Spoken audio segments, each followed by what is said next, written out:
Divide and conquer is the motto, and as long as people continue to see themselves as separate from everything else, they lend themselves to being completely enslaved.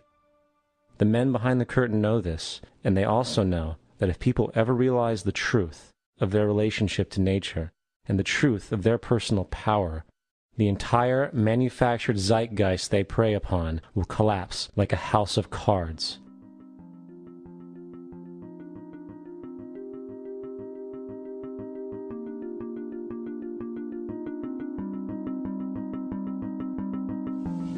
The whole system that we live in drills into us that we're powerless, that we're weak, that our society is evil, that it's crime-ridden, etc., and so forth.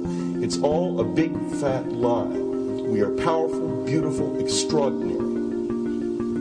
There is no reason why we cannot understand who we truly are, where we are going.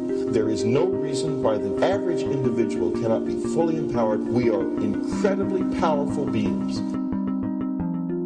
You know, I think I spent 30 years of my life, in the first 30, trying to become something. I wanted to become good at things. I wanted to become good at tennis. I wanted to become good at school and grades and everything I kind of viewed in that perspective. I'm not okay the way I am, but if I got good at things, you realize that I had the game wrong. The game was to find out what I already was. Find out what I already was.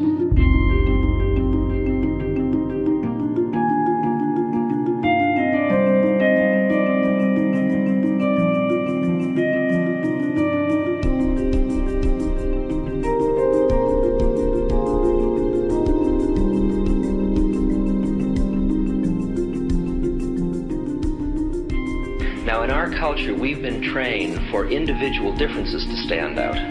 So you look at each person, immediately it is brighter, dumber, older, younger, richer, poorer, and we make all these dimensional distinctions, put them in categories and treat them that way. And we get so that we only see others as separate from ourselves in the ways in which they're separate. And one of the dramatic characteristics of experience is being with another person and suddenly seeing the ways in which they are like you, not different from you, and experiencing the fact that which is essence in you and which is essence in me is indeed one. The understanding that there is no other. It is all one.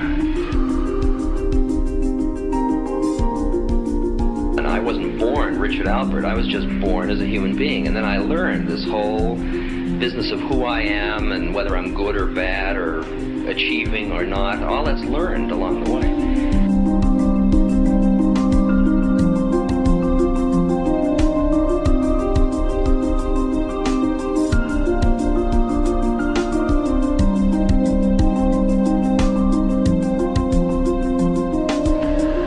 The old appeals to racial, sexual, and religious chauvinism, to rabid nationalist fervor, are beginning not to work. A new consciousness is developing which sees the earth as a single organism and recognizes that an organism at war with itself is doomed.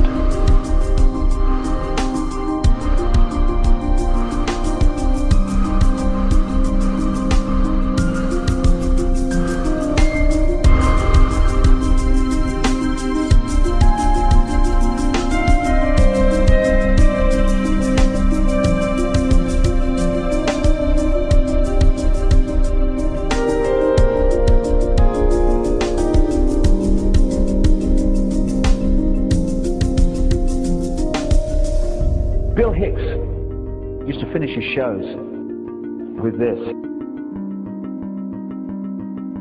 Life's like a ride in an amusement park. And when you go on it, you think it's real. Because that's how powerful our minds are. And the ride goes up and down and round and round. It has thrills and chills, and it's very brightly colored. And it's very loud, but it's fun for a while.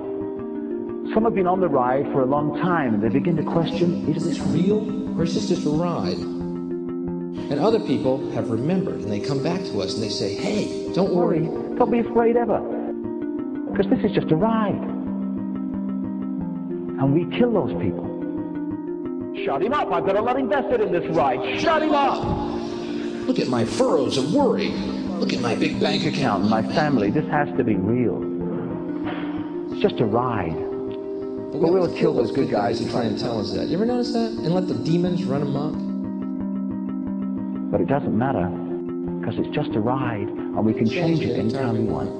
It's only a choice. No effort, no work, no job, No savings of money. Just a choice right now between fear and love.